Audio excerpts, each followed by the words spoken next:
போமா, உடல் உறுப்பு பாதிக்கப்படுமா படாதா? யார் துணிஞ்சு விளையாடி இருக்கா? உயிரை துச்சமன மன்னிச்சது யாரு? பறையர் ரெஜிமெண்ட்னு இருந்துச்சு, அது தெரியுமா? வெள்ளக்காரன் எப்படி மகர்களுக்கு மகர் ரெஜிமெண்டோ அது போல பறையர்களுக்கு பறையர் ரெஜிமெண்ட் கொண்டு வந்த ஒரு இனம் தான் சென்னை மாநகர். பாமக அவங்க கட்சி பேர் இருந்தாலும் கூட வன்னியர் சங்கம்னு துணை அமைப்பு இருக்கு. இஸ்லாமியர்களுக்கு நீங்க வெளிப்படையா சொல்லுங்க, இஸ்லாமியர்களுக்கு தலைவர் இருக்கிறாங்களா இல்லையா? வரவெல்லாம் என்ன தாழ்த்தப்பட்டவன் சொல்றவனுடைய நாக்கை அறுக்க காலம் விரைவில் வரும். ஆனால் எனக்கு கிடைக்க வேண்டிய உரிமைகளை பறித்து பிற சாதிகளுக்கு கொடுத்த திருமாவளவனை இந்த பட்டியல் சமூகத்தில் இருக்கிற பறையர்கள் ஒரு காலமும் மன்னிக்க கூடாது. தமிழருடைய வரலாறு மறைக்கப்பட்டதுக்கு திருமாதான் காரணமா என்ன? ஆனா சேரி மட்டும் திரளணும் ஓட்டு போடுறதுக்கா? சேரி மட்டும் திரளணும் போஸ்ட் ஓட்டுறதுக்கா?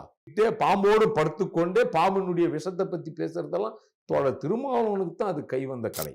தோழர் திருமாவளவன் 100% பொது தலைவர் தான். அவர் பட்டியல் சமுதாயத்தினுடைய தலைவரே இல்லை. வணக்கம் நண்பர்களே, லைன்ஸ் மீடியா ஆரம்பித்த இந்த குறைவான நாட்களில் நீங்கள் எங்களுக்கு அளித்திருக்கிற ஆதரவு ரொம்ப மகிழ்ச்சி அளிக்கிறது. தொடர்ந்து எங்களுடன் இணைந்திருங்கள். லைக் பண்ணுங்கள், சப்ஸ்கிரைப் பண்ணுங்கள், முக்கியமாக பெல் பட்டன் அமுக்குங்க. தொடர்ந்து தமிழர்களுக்கான கருத்தியல் யுத்தத்தை செய்வோம். இணைந்திருங்கள். லைன்ஸ் மீடியா தமிழ் உறவுகளுக்கு வணக்கம். இன்றைய அரசியல் களம் நிகழ்ச்சியில் நாம் சந்திக்கக்கூடிய சிறப்பு விருந்தினர் திரு எரிமலை ராமச்சந்திரன் அவர்கள், தமிழ் சேனை கட்சி. சார் வணக்கம். சார் வணக்கம். நலமா இருக்கீங்க? இப்போ அந்த 4.5 ஆண்டு காலம் திமுக ஆட்சி முடிவுக்கு வரப்போகுது. அடுத்து நம்ம 2026 சட்டமன்ற தேர்தல் நோக்கி நம்ம நகரப்போகிறோம். இந்த 4.5 ஆண்டு ஆட்சி காலத்தில் திமுக ஆண்ட இந்த தமிழ்நாட்டில் நீங்கள் எவ்வளோ சுதந்திரமாக இருந்தீங்க, எவ்வளோ நீங்கள் ஒரு லிபரலைசேஷனாக நீங்கள் வாழ்ந்தீங்க, பெண்களுக்கு எவ்வளோ பாதுகாப்பு இருந்தது, நீங்கள் எப்படி உணர்றீங்க இந்த காலத்தில்? இந்த சர்வாதிகாரி ஆட்சி எப்போ முடியும்னு என் போன்றவர்கள்லாம் காத்துட்டு இருக்கோம். ஏன் அப்படின்னா, இந்த ஆட்சியில் எது சாதி பேர் அப்படின்னு தெரியல. சாதியை ஒழிக்கிறோம்ன்ற பேர்ல தமிழ் குடிகளினுடைய சாதி பேரை ஒருபுறம் ஒழிப்பதாகும், தான் மொழியை சார்ந்த தன் இனத்தை சார்ந்தவர்களுடைய பெயரை அம்பலமா சாதி பேர் இல்லைன்ற பேர்ல ஒரு நிலை நிறுத்துகிற ஆட்சியா தான் இங்க இருக்கு. இல்லை, உங்களுடன் ஸ்டாலின் ஒரு திட்டம், அப்புறம் பெண்களுக்கான பாதுகாப்பு, சமூக நீதி, இந்த மாதிரியான சமூகத்துக்கு சாதியாலையும் வன்முறையாலையும் ஒடுக்கக்கூடிய எல்லாத்தையும் எதிர்த்து மிக சிறப்பாக ஆட்சி கொடுத்துருக்கிற திராவிட முன்னேற்ற கழகத்தை நீங்கள் இப்படி விமர்சிக்கிறது இல்லை. இந்த கேள்வியோ உங்களுக்கே மனசாட்சிக்கு இருக்கா? இந்த சாதி இல்லைன்னு திருவண்ணாமலையில் பட்டியல் சமூக பிணத்தை அடக்கம் பண்ண முடிஞ்சா? இதுதான் சமூகம் நீதியா? இதுதான் சுயமரியாதை ஆட்சியா? இதுதான் நீங்க சொல்ற ராமசாமி நாயக்கனுடைய அரசியலா? சார், இன்னைக்கு தமிழ்நாட்டில் மிகப்பெரிய பேசப்படுகிறது, கோவையில் ஒரு மாணவி கூட்டு பாலியல் பலாத்காரம் செஞ்சுருக்காங்க. இதுக்கு முன்னாடி அண்ணா யூனிவர்சிட்டியில் இந்த மாதிரி நடந்தது. தொடர்ந்து இந்த சமூக நீதி ஆட்சியில் பெண்களுக்கான இந்த மாதிரியான பாதுகாப்பின்மை குறைபாடு இருக்கிறத நீங்கள் எப்படி பார்க்குறீங்க சார்? ஒரு காலத்தில் தமிழ் சமூகம் பெண்களை தெய்வமா மதித்த ஒரு சமூகம். அப்படிப்பட்ட சமூகம் தான் இந்த தமிழ் சமூகம். அப்படிப்பட்ட மண்ணு தான் இன்றைக்கு தமிழ்நாடு.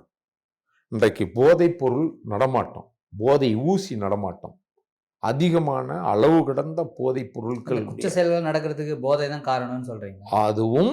அதுவும் காரணம். அதுக்கு காவல்துறையினுடைய தோல்வியும் காரணம், முதலமைச்சரின் செயலற்ற திறமையும் காரணம். இதெல்லாம் காரணம். கூட்டு பலாத்காரம். ஒரு பெண் ஒரு ஆணோடு தனியா சந்தித்து பேசுவதற்கு கூட இங்க இடம் தகுதியானதா இல்லை. நீங்க எல்லாம் பெண் உரிமையை பற்றி பேசுறதுக்கு என்ன யோக்கியதை இருக்குன்னு கேட்கிறேன் நான். இங்க மட்டுமா? வயசு வித்தியாசம் இல்லை, சின்ன குழந்தைங்களை கெடுக்கிறான். இந்த 4.5 ஆண்டு காலில் எவ்வளவு தெரியுமா? இன்றைக்கு கணக்கெடுப்பின்படி 50% மேலாக பட்டியல் சமூக மக்களுக்கு கொடுமைகள் நடந்திருக்கு. வன்கொடுமைகள் அதிகமாயிருக்கு இந்த ஆட்சியில. இந்த சமூக நீதின்னு நீங்க சும்மா வாய்க்கிடிய பேசுற, வெறும் வாயில பேசுற இந்த திமுக மாடல் ஆட்சியில 50% குற்றங்கள் பெருகி இருக்கு பட்டியல் சமூக மக்கள் மீது. இன்னைக்கு நம்ம பேசிக்கிட்டு இருக்கிற இந்த நேரத்தில் கூட சிவகங்கை மாவட்டத்தில் இதே ஒரு பிரச்சனை நடந்து கொண்டே இருக்கிறது இன்னைக்கு வந்து. ரெட்டை கொலை செய்வோம். என்னது காதல் திருமணம், கலப்பு திருமணம்னு சொல்ற, அதுக்குன்னு சொல்ற இந்த அரசு எங்கேயாவது பாதுகாப்பு, அவங்களுக்கு உண்டான பாதுகாப்பை உறுதி செய்திருக்கா? உறுதி செய்திருக்கா? காதல் திருமணத்தை பத்தி பேசுற இந்த திராவிட மாடல், சமூக நீதி மாடல் சொல்ற மாடல், அவங்களுக்கு நீ பாதுகாப்பை உறுதி செஞ்சியா இல்லையா? ஒவ்வொருத்தருக்கும் பாதுகாப்பா கொடுக்கணும்ல. அப்புறம் அது எதுக்கு சொல்ற நீ? இன்னைக்கு பாதிப்பு அதிகப்பட்டிருக்குல்ல. இடைநிலை சாதிகளாக இன்னைக்கு இந்த பட்டியல் சமூக மக்கள் காதல்ல பெண்களும் ஆண்களும் வெட்டி சாகடிக்கப்படுறாங்கல்ல. அவர்கள் நீங்க சொல்ற தமிழ் சாதி தானே, அதுதாங்க சாகடிக்கப்படுறாங்கல்ல. நீ கலப்பு திருமணம் ஊக்குவிக்கிற, நகைத்தரேன், பொண்ணு தரேன், அதைத்தரேன், இதைத்தரேன்னு நீங்க சொல்றீங்களே, உங்ககிட்ட என்ன அவர்களை பாதுகாக்கிற திட்டம் இருக்குன்னு சொல்லுங்க. எவனா காதலிப்பான், எவனா அடிச்சுப்பான், எவனா வெட்டிப்பான், எவனா செத்துருவான், அதை வச்சு அரசியல் பண்றதுக்கு தான் நீங்க வந்து இதை சொல்லுவீங்களா? அப்படின்னா என்ன அர்த்தம்? உங்க ஆசை, உங்க பேச்சை கேட்டுதான் இந்த வேலையெல்லாம் பார்க்கறான். இந்த வேலையெல்லாம் ஏன் பார்க்கறான் அவன்? ஏன் அவன் பிறந்த சாதியில பெண்ணுங்கள் இல்லையா? படிச்ச பொண்ணுங்க இல்லையா? அழகான பொண்ணுங்க இல்லையா? நீங்க வந்து காதல் திருமணத்துக்கு இதை செய்யறேன், செஞ்சீங்கன்னா சீர்திருத்த திருமணம் செஞ்சா நான் அதை செய்யறேன்னு ஆசை காட்டுறீங்களே ஐயா. உங்களுடைய வாக்குறுதி என்னாச்சு? அப்பாவி ஒண்ணும் இல்லை. ஒருத்தவன் காதல் பண்றான், தன் தாய் தந்தையும் இவனை விட்டு ஆளே கிடையாது பார்க்கறதுக்கு. காதல்ன்ற பேர்ல உயிர் விடுறான். அந்த தாயும் தந்தையும் இன்றைக்கு அனாதைய சோத்துக்கு வழி இல்லாத அலையிறாங்க. தெரியுமா? பார்த்திருக்கீங்களா? ஒரே ஒரு மகன், ஒத்தை மகன், ஆசை மகன், இல்ல ஒரே ஒரு மகள், ஆசை மகளை ஒருத்தியை பெற்றுக்கிட்டு இன்னைக்கு இந்த இது மாதிரி நீங்க சீர்திருத்த திருமணம், பகுத்தறிவு திருமணம் சொல்றதுனால மகனை இழந்து இன்றைக்கு அல்லல் படுகிற பெற்றோர்களுடைய கண்ணீர் உங்களுக்கு தெரியுமா? முதல்ல அவங்க கண்ணீருடைய வழி தெரியுமா? இதெல்லாம் இங்க ஆட்சி நடக்கலைங்க. இது நான் தொடக்கத்தில் சொன்ன சர்வாதிகாரின் ஆட்சி நடக்குது, இது சாதியத்தினுடைய ஆட்சி நடக்குது தான் நான் உண்மையிலேயே குற்றம் சாட்டுறேனே தவிர, இந்த ஆட்சி ஒரு காலம் திராவிட மாடல் ஆட்சி இந்த பட்டியல் சமூக மக்களுக்கும் தமிழ் மக்களுக்கும் ஒரு நாளும் நன்மை செய்யாது என்றதான் என்னுடைய காரணம். எல்லா ஆட்சி காலத்திலும் நடக்கிறது தானே, இங்க நடக்குது. எல்லா ஆட்சியும் சமூக நீதி சுயமரியாதைன்னு சொல்றது இல்லை. ஆனா இந்த ஆட்சி சொல்லுது. ஏன் சொல்லுது? நீங்க எந்தெந்த ஊரில் சாதி ஒழிப்புக்காக, சமூக நீதி மலர்வதற்காக எந்தெந்த ஊரில் பிரச்சாரத்தையோ அல்லது எங்க போய் பேசியிருக்கீங்க? முதல்ல அதுக்கு உண்டான திட்டம் என்ன செஞ்சிருக்கீங்க நீங்க? அப்பனா இந்த ஆட்சி என்பது சாதிகை மேலோங்கி. ஒண்ணு இல்ல, ஒரு ஊர்ல மதுபோதையில பள்ளி மாணவன் ஒரு பையனுடைய கையை போய் வெட்டான். ஒரு விளையாட்டு போட்டியில ஒரு பொண்ணு ஜெயிச்சுட்டு வருது, இந்த பொண்ணுக்கு 25 லட்சம், அந்த பையனுக்கு கோடிக்கணக்கில் கொடுக்குறீங்களே. யாருடைய எந்த கேம்? அந்த கேம்ல அந்த செஸ் விளையாடின பையனுக்கு உயிர் போகுமா? விளையாட்டில் உயிர் போகுமா? கபடியில உயிர் போகும்ல? போகுமா? உடல் உறுப்பு பாதிக்கப்படுமா படாதா? யார் துணிஞ்சு விளையாடி இருக்கா? உயிரை துச்சமன மன்னிச்சது யாரு? எங்கிருந்து வந்திருக்கு? இந்த சென்னை என்பது பெரும் பரசேரி தெரியுமா? சென்னை என்பது பறையர்களுடைய கோட்டை. பறையர் ரெஜிமெண்ட்னு இருந்துச்சு, அது தெரியுமா? வெள்ளக்காரன் எப்படி மகர்களுக்கு மகர் ரெஜிமெண்டோ அது போல பறையர்களுக்கு பறையர் ரெஜிமெண்ட் கொண்டு வந்த ஒரு இடம் தான் சென்னை மாநகர். இந்த சென்னை மாநகர்ல பூர்வக்குடி தமிழர்கள், முதுகுடி தமிழர்கள் நிம்மதியா வாழறாங்களா? முதல்ல என்ன குறை வச்சிருக்கிறோம்? அடுக்குமாடி குடியிருப்பு வீடு கட்டி கொடுத்திருக்கிறோம்.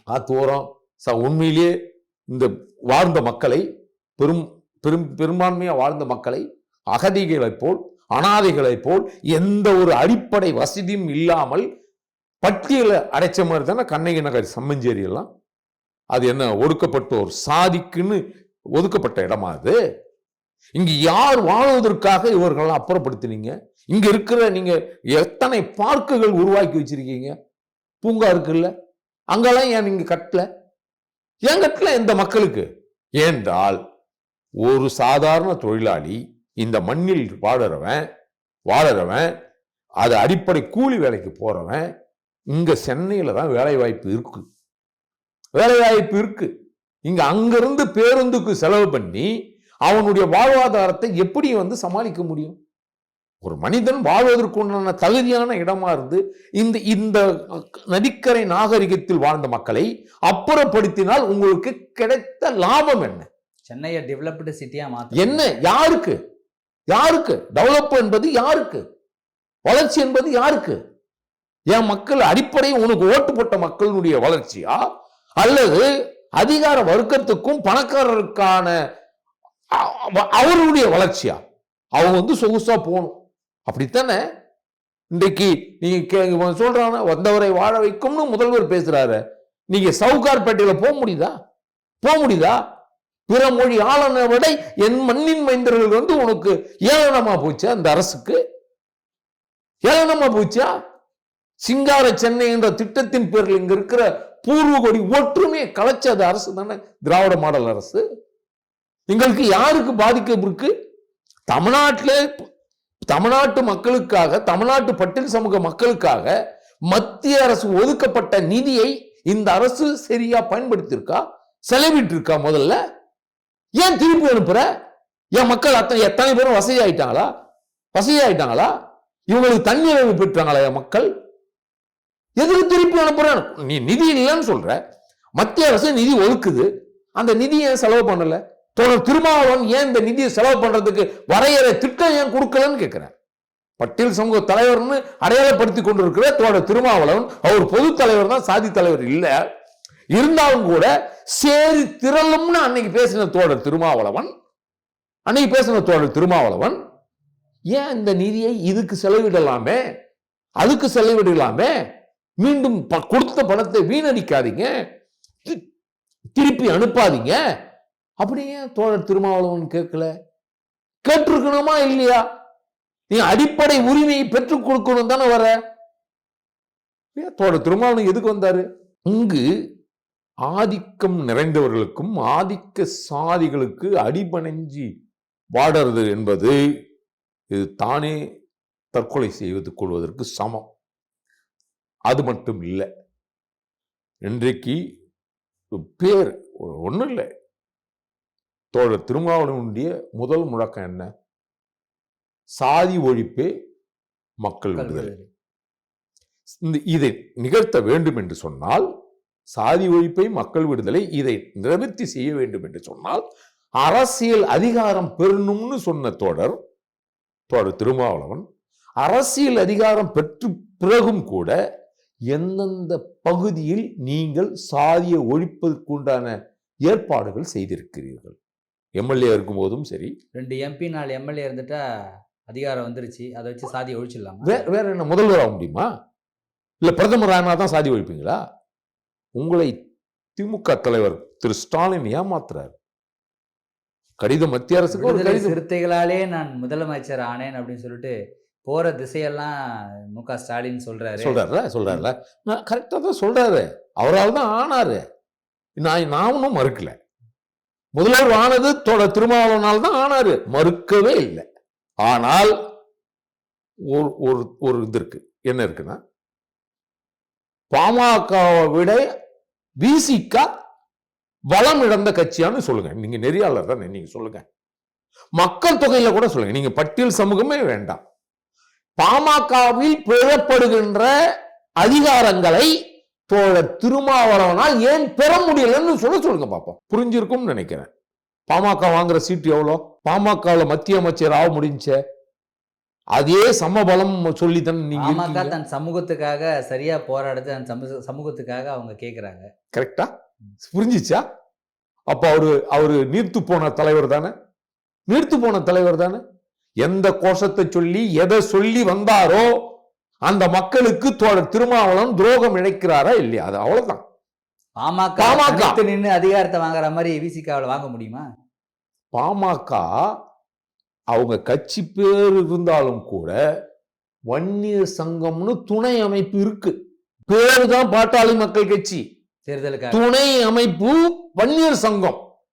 அதே போல பொது கட்சின்னு சொல்ற தோழர் திருமாவளவனுக்கு பட்டியல் சமூகத்தில் பிறந்து வந்திருந்தாலும் கூட அப்படி துணை அமைப்பு இருக்கா? இஸ்லாமியர்களுக்கு நீங்க வெளிப்படையா சொல்லுங்க, இஸ்லாமியர்களுக்கு தலைவர் இருக்கிறாங்களா இல்லையா? வாங்கிய சீட்டில் இஸ்லாமியருக்கு சீட்டு கொடுத்தது ஏன்? கேள்வி இருக்குல்ல. பொதுவான தலைவர் எல்லாருக்கும். அதனாலதான் கம்யூனிஸ்ட் கட்சியை பார்ப்பது போல தோழர் திருமாவளவன் அரசியல் கட்சிக்காரர்கள் பார்க்கிறாங்க. ஏனென்றால் இவருக்கு பின்புலத்தில் இந்த சாதி இன்னைக்கு பட்டியல் சமூகம் திரளுது.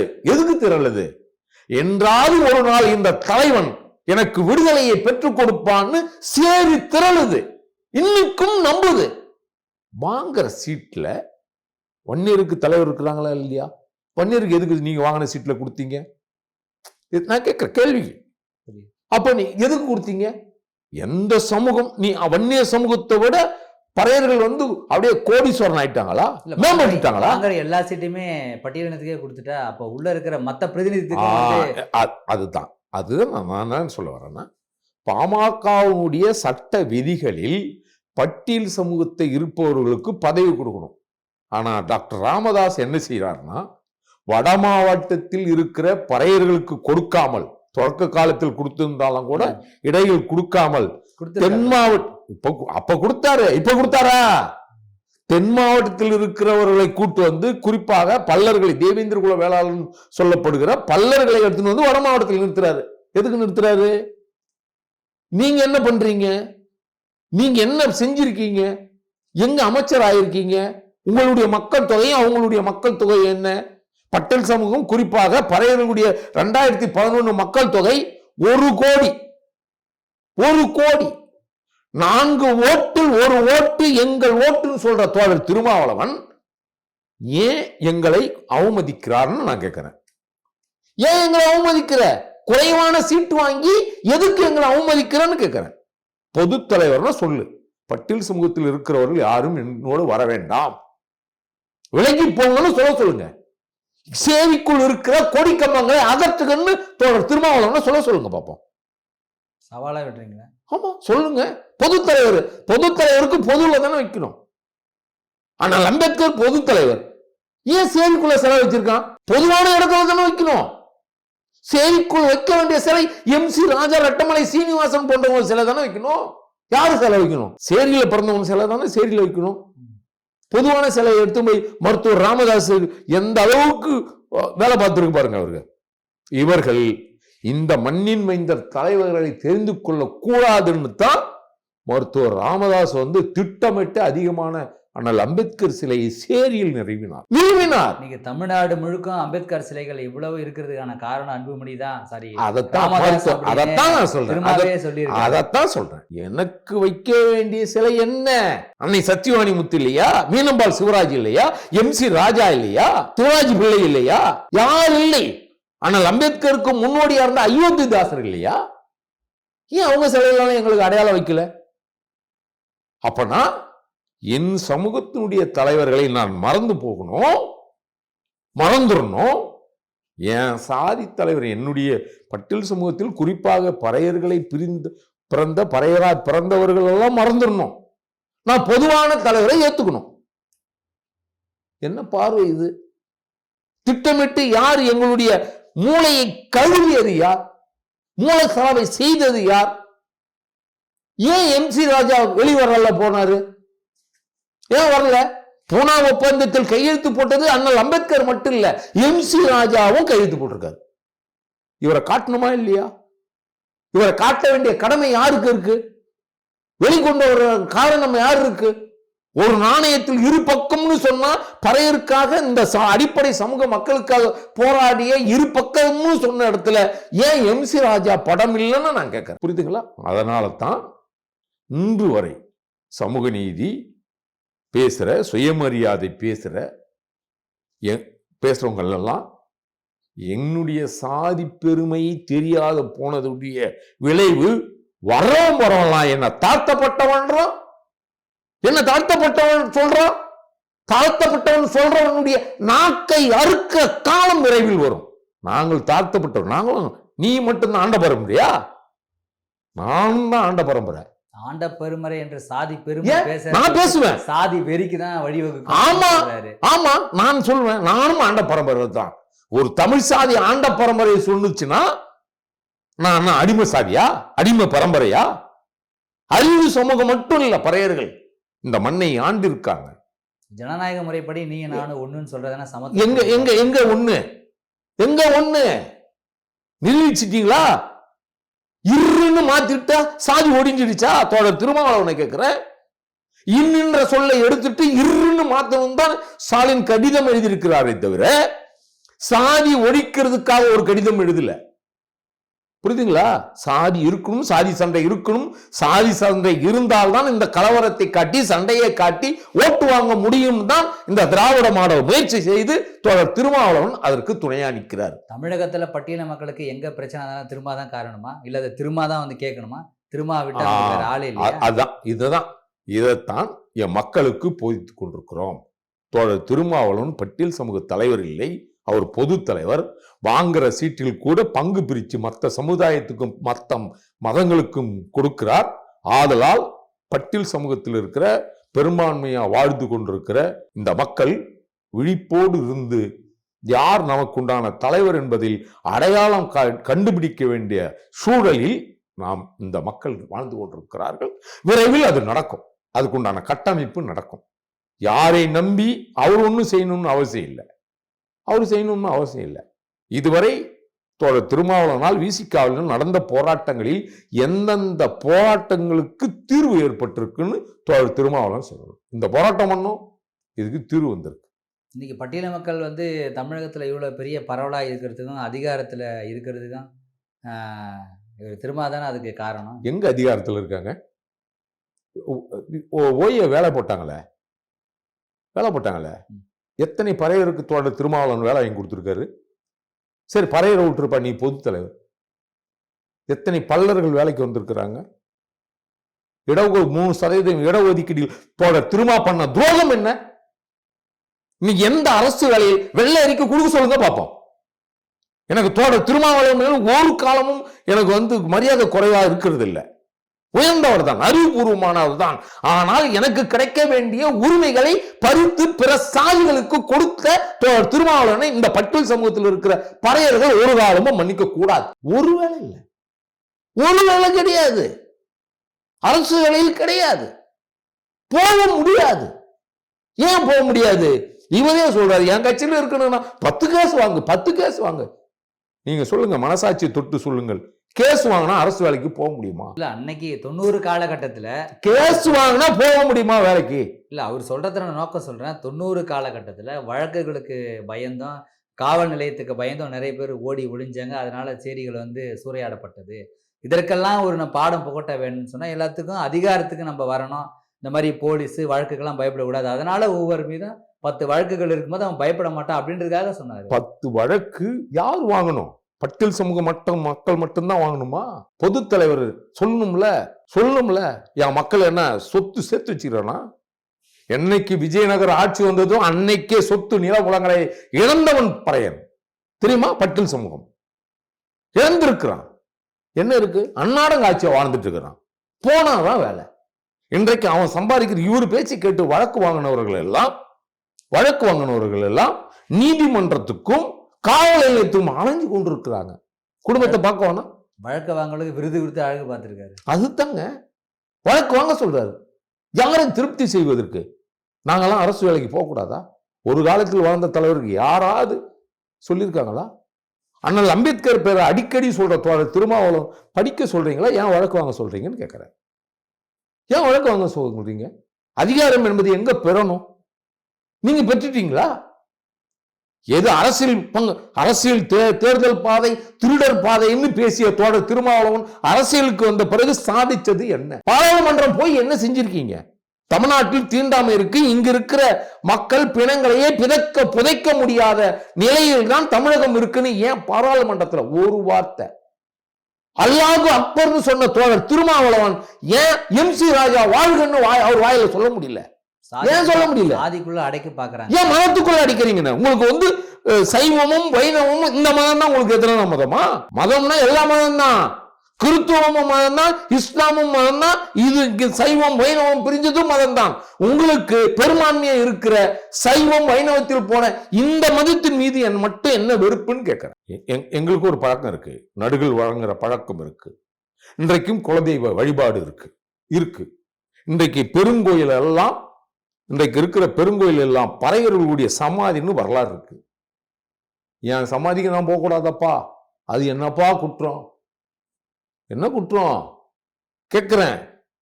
இன்றைக்கு தஞ்சை பெரிய கோயில் பிறவிடை சாமானுடைய சமாதின்னு சொல்லப்படுது. ஏன் அதுக்கு நான் போகக்கூடாதா?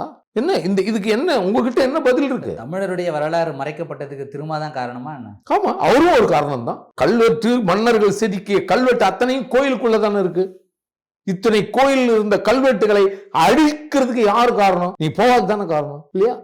ரொம்ப வீரம் பேசுற தோழர் திருமாவளவன் தீண்டாமை சுவர்னு பேசப்படுகிற அந்த இடத்துல ராமசாமி நாயக்கருடைய தெற்கு கோபுர வாசல்ல செலவு வச்சிருக்கீங்களே, ஆண்மையும் தில்லும் இருந்துச்சுன்னா சிதம்பரம் தொகுதியினுடைய எம்பியா இருக்கிற தோழர் திருமாவளவன் நந்தன் நுழைந்த வாயிலை திறக்க முடியுமான்னு கேளுங்க. அரசியல் அதிகாரம், வேற என்ன அதிகாரம் வேணும் உங்களுக்கு? முடியுமா? உடைக்க முடியுமா? தீண்டாமை சுவர் இருக்குல்ல, போங்க. நந்தி விலகி வழிவிட்டதா இருக்க, போங்க பார்ப்போம். அதிகாரம் கிடைச்சது. அந்த தொகுதி எம்பி தானே. அன்னைக்கு திரு மோடி அவர்களுடைய பக்கத்துல போய் உட்கார்ந்தீங்களா? அன்னைக்கு மோடி கிட்ட சொல்ல வேண்டியதானே.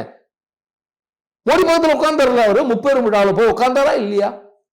அன்றைக்கு இங்க தஞ்சை மாவட்டத்தில் சிதம்பரத்தில் நந்தன் என்கின்ற மாமன்னன் நுழைந்ததனால் இன்றைக்கு தீண்டாமை சுவர் இருக்கு. அதை நீங்க எப்படியாவது தகர்த்து அந்த வழியை திறக்கணும்னு திரு பாரத பிரதமர் மோடி கிட்ட சொல்ல வேண்டியதுன்னு தோழர் திருமாவளவன். ஆனா சேரி மட்டும் திரளணும் ஓட்டு போடுறதுக்கா? சேரி மட்டும் திரளணும் போஸ்ட் ஓட்டுறதுக்கா? சேரி மட்டும் திரளணும் உங்களுக்கு ஆர்ப்பாட்டம் பண்றதுக்கு, மக்களை திரட்டி கொடி பிடிக்கிறதுக்கா? எதுக்கு?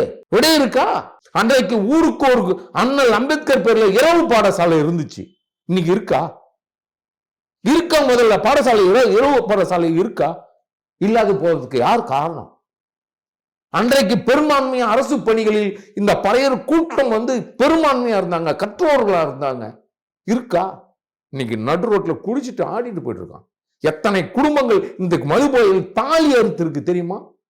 எத்தனை குடும்பங்கள் சீரழிஞ்சு போனதுக்கு யாரு காரணம்? தோழர் திருமாவளவன் சொல்றாரு, நான் ஆட்சிக்கு நான் முதல்வரானால் முதல் கையெழுத்து மது விலக்கு தான் போடுவோன்னு தோழர் திருமாவளவன் சொல்றாரு. மது இந்த மக்களை நாசம் பண்ணி, அடிப்படை மக்களை நாசம் பண்ணி கொண்டிருக்க இந்த மதுக்கரையை நீங்க ஒழிக்கணும்னு ஏன் இது வரைக்கும் பேசல? ஆட்சி முடிவு போதை மற்றும் மது ஒழிக்கிறதுக்காக மாநாடு போட்டிருக்காரு. எங்க போட்டாரு? மது நீங்க எல்லாம் சும்மா சொல்லாதீங்க. பேர் சொன்னாரு மது ஒழிப்பு மாநாடுன்னு. அது மகளிரின் மாநாடா மாறி போனது. நீங்க அதெல்லாம் நீங்க அப்படி சொல்லாதீங்க. மது ஒழிப்பு மாநாட்டுல அவ்வளவு பேர மகளிருக்கு, அதான் அவ்வளவு பேர மகளிர் அவ்வளவு பெரிய கூட்டத்தை கூட்டி அது சொன்னாருங்க. எந்த சரக்குல எவ்வளவு திமுக கட்சியில இருந்தே 3 பேர் உட்கார வச்சு பேசினாரு. அதுதான் நியாயம். பாம்பை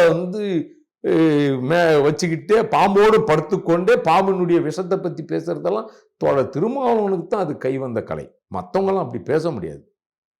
யார் மதுவை ஒழிக்க முடியுமோ அவங்கள கூட்டு உட்கார வச்சு எவ்வளவு குடிக்கணும், எவ்வளவு ஊத்தணும், அதுல எவ்வளவு ஆல்கஹால் இருக்கு. அவர் நாடு ஃபுல்லா மது வேணான்னு சொல்லிதான் நீங்க போராட்டத்தை பண்ணாரு. அதுதாங்க மது ஒழிப்பு மாநாடு இல்லைங்க, நாடு முழுக்க தானே சொன்னாரு. நான் நாடு ஃபுல்லா சொல்லலை, எனக்கு தேவையும் இல்லையே. நாடு ஃபுல்லா நான் கேட்கவில்லையே. தமிழகத்தை பத்தி தான் நான் பேசுறேன். மகளிர் மாநாடா மாறி போச்சு மது ஒழிப்பு மாநாடு. அதெல்லாம் விடுங்க. நான் வருங்க இப்பயும் சொல்றேன், தோழர் திருமாவளவன் 100% பொது தலைவர் தான். அவர் பட்டியல் சமுதாயத்தினுடைய தலைவரே இல்லை. அவர் சாதியால் பட்டியல் சமூகத்தில் பிறந்திருந்தாலும் கூட என்றைக்கு தன் தந்தை பெயரை மாற்றிக்கிட்டாரோ, தன்னுடைய அடையாளத்தை மறைச்சுக்கிட்டாரோ, அன்னிலிருந்து நான் முடிவு பண்ணிட்டேன், சாதியா பிரிஞ்சிருந்தாலும் சேரியில் வாழ்ந்திருந்தாலும் தோழர் திருமாவளவன் பொது தலைவர் தான். அவரை யாரும் பட்டியல் சமூக மக்கள் நம்ப வேண்டாம்னு சொல்றேன். சமூக நீதி ஆட்சி காலத்துல திரும்பவும் இந்த பொற்காலம் திரும்பவும் வரும் அப்படின்னு சொல்லிட்டு தருமபுரி நடந்த பொதுக்கூட்டத்துல திருமாவளவன் திரும்பவும் மு.க. ஸ்டாலின் அவர்களை ஆட்சி கட்டில் அமர வைப்போம், அதற்கு திமுகவோடு சேர்ந்து வலுவாக நம்ம களப்பணி செய்யணும் அப்படின்னு விடுதலை சிறுத்தைகளுக்கு அறிவுரை வழங்கியிருக்காரு. இந்த அறிவுரையை எப்படி பார்க்குறீங்க? 2026 தேர்தல் களம் எப்படி அமையன்றதை சொல்லுங்க. இல்லை, நான் என்ன சொல்கிறேன், ஒரு கட்சி ஆரம்பிக்கிறாங்கன்னா தன்னை முதல்வரா முன்னிறுத்துறது தான் இயற்கை. எல்லாருக்கும் அந்த ஆசை இருக்கும். நானும் ரவுடி தான் எல்லாருக்கும் என்னால சொல்ல இல்ல, முடியாது. இல்ல. அதற்கான அது களம் வரட்டும், எப்போ வரும்? மக்கள் முடிவு பண்ணட்டும். எப்போ வரும்? காலம் தான் அதுக்குண்டான மக்கள் தான் திட்டம் சொல்லணும். அது. நான் என்ன சொல்றேன், நீங்க முதல்வர் ஆவதற்குண்டான உங்கள் திட்டம் என்ன? திரு அன்புமணி கூப்பிடுறாரு, விசிக தலைவருக்கு கோரிக்கை வைக்கிறாரு, நான் வரேன், உங்களை முதல்வர் ஆக்குறேன், என்னோடு கூட்டணி வாங்கன்னு கூப்பிடுறாரு. எந்த அமைப்பு உனக்கு எதிரானு நீங்க பேசிட்டு வரீங்களோ அவர்கள் மனம் திருந்தி நான் முதல்வர் ஆகிறேன், திருமாவளவன் ஆதரிங்கன்னு கூப்பிடல. நல்லா புரிஞ்சுக்கணும். உங்களை முதல்வராவிற்கு நான் துணை நிற்கிறேன், என்னோடு வாங்கள், நாம சேர்ந்து பயணிக்கணும்னு சொல்றாரு. இது போல திமுக சொல்லுமா? நீங்கள் முதல்வர் ஆகுங்கள், திருமா முதல்வர் ஆகட்டும், நாங்கள் தான் உங்களுக்கு துணை நின்று பாடுபடுகிறோம்னு திமுக சொல்லுமா? அப்பனா திருமாவளவன் யாரோடு உறவு வச்சிருக்கணும், யாரோடு சேரணும்? நீங்க சொல்றத பார்த்தா அன்புமணி ராமதாஸ் கூடவும் பிஜேபி கூட தான் சேர சொல்றீங்க. ஏன் பிஜேபி என்ன செஞ்சுச்சு? சொல்றாங்க பிஜேபி என்ன செஞ்சுச்சு? பட்டியல் சமூகத்துக்கு பிஜேபி தமிழ்நாட்டில் என்ன செஞ்சிருக்கு? எந்த முறைன்னு சொல்லிச்சு? இந்த வரலாறு பார்த்துருக்கிறவங்களுக்கு சொல்றேன். மதவாதத்தை ஊக்குவிக்கிற கட்சி. எந்த மதவாதம்? எந்த மதம்? எந்த மதம்? ஏங்க இவங்க ஏங்க புரியாம பேசிட்டு கிடக்குறாங்க மதவாதம்னு? எந்த மதத்தை ஊக்குவிக்கிறாங்கன்னு கேட்கிறேன். ஏன் பிஜேபியில இஸ்லாமியர்கள் இல்லையா? பௌத்தர்கள் இல்லையா? வடக்குல ராம்விலாஸ் பாஸ்வான் போன்ற பட்டியல் சமூக தலைவர் எல்லாம் பிஜேபியில சேர்ந்தாங்கன்னு தெரியுமா? தெரியாது அவங்களுக்கு. விலை போயிட்டாங்க. திருமாவளவன் தான் விலை போகாத ஒரே தலைவர். இவரது பொது தலைவர். இவர் விலை போனான்னா போகலன்னா என்ன? அவங்கெல்லாம் அந்த சமூக மக்களுக்காக போராடிவாங்க இல்லையா? இவர் பொது தலைவர். இவர் விலை போனான்னா போகலன்னா என்ன? அப்போ அப்படின்னா நமக்கு ஒரு கேள்வி இயற்கையா எழுதில்ல. இங்க என்னன்னா, இந்த திமுக என்கின்ற கட்சியில் இத்தனை பேர் நீங்க ஆக்கிரிக்கீங்க, விகிதாச்சார அடிப்படையில் கூட பட்டியல் சமூகத்துக்கு ஏன் உரிய அங்கீகாரம் கொடுக்கலன்னு ஒரு வார்த்தை கேட்க சொல்லுங்க தோழர் திருமாவளவன். என்ன அங்கீகாரம் கொடுக்கணும்? அமைச்சர் பதவி கொடுத்துருவோம், கோவி செடியனுக்கு கொடுத்துருக்கிறோம். ஐயோ, நீங்க என்ன எத்தனை கொடுக்கணும்? பிற மொழியாளர்கள் எத்தனை அமைச்சர் இருக்காங்க தெரியுமா? கணக்கு சொல்லுவா. நான் எதுக்கு இதை சொல்லணும்னு இருக்கேன்.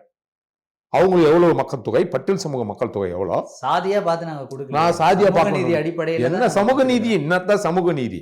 செத்து போன சமூக நீதி. சமூக நீதி என்பது பிணமாய் போய் பல ஆண்டுகள் ஆகும். செத்து போனது அதையே திரும்ப திரும்ப பேசிட்டு இருக்கீங்கன்னு சொல்றேன். யாருக்கு சமூக நீதி? என் மக்களுக்கு சமூக நீதி வந்துருச்சான்னு முதல்லன்னு கேட்கிறேன். சமூக நீதியினோட உண்மையான நுட்பமான பதிவு என்ன? இங்க ஒரு முடிவெட்டுற கடையில போய் முடிவெட்டுவாரா தோழர் திருமாவளவன்? பண்ணுவாரா? நான் சொல்ற ஊருக்கு போய் முடிவெட்ட சொல்லுங்களா பார்ப்போம். சமூக நீதி அதெல்லாம் அந்த மக்களுடைய மனதில் இருக்கு. எப்படிங்க அதை ஒழிக்கிறதுக்கு என்னங்க உங்ககிட்ட வரையறை இருக்கு, திட்டம் இருக்கு, என்ன செஞ்சிருக்கீங்க? அப்படியே போனாலும் அரசு அதிகாரிகிட்ட நடக்கிற பிரச்சனை அது பியூரோக்ரசியோட பிரச்சனை. அதுக்கெல்லாம் நீங்க பாருங்க, திண்டிவனத்துல ஒரு பட்டியல் சமூக அதிகாரிய காலில் உழ வைக்கிறான். அதுக்கு திமுக காரணமா? வேற யாரு காரணம்? வேற யாரு காரணம்? நீங்க சமூக நீதி காக்கிற லட்சணம், நீங்க சமூக நீதி பயன்படுத்திய லட்சணம் அது கேடுகட்ட சமூக நீதி. ஒரு கோயில்ல போனான்னு ஒரு பட்டியல் சமூக பையன் போனான்னு இந்த திமுக காரன் மோகன் ஒருத்தன் போய் பொதுமக்களை கூட்டு வச்சு அசிங்கமா திட்டுறான். அவனுக்கு பதவி திமுக. ஓசின்னு சொன்ன பொன்முடிக்கு இன்னைக்கு பதவி துணை பொதுச்செயலாளர். அப்படின்னா என்ன அர்த்தம்? திமுக திருமாவும் இணக்கமால இருக்காங்க. அவர் இருப்பாரு. அவரு தோழர் திருமாவளவன் அவர் திமுக என்னைக்கு அயோத்திதாசர் வரலாறை படிக்க சொல்ல வேண்டிய தோழர் திருமாவளவன், MC ராஜா வரலாறை படிக்க சொல்லாத திருமாவளவன், சத்தியவாணி முத்தம்மா அவனுடைய வாழ்க்கை வரலாறை படிக்க சொல்லாத தோழர் திருமாவளவன், என்றைக்கு திரு கருணாநிதி வரலாறை படிக்கணும்னு சொன்னாரோ அன்னைக்கே தோழர் திருமாவளவன் திமுகவில் கறந்து விட்டார்னு தான் போகும். அம்பேத்கர் வரலாறு படிக்க சொல்லியிருந்தா கூட ஒரு நியாயம் இருக்கு. இவ்வளவு நேரம் காத்திருந்து உங்கள் கருத்துக்களை பதிவு செய்த மிக்க நன்றி சார். மீண்டும் ஒரு நிகழ்ச்சி சந்திப்போம். நன்றி சார்.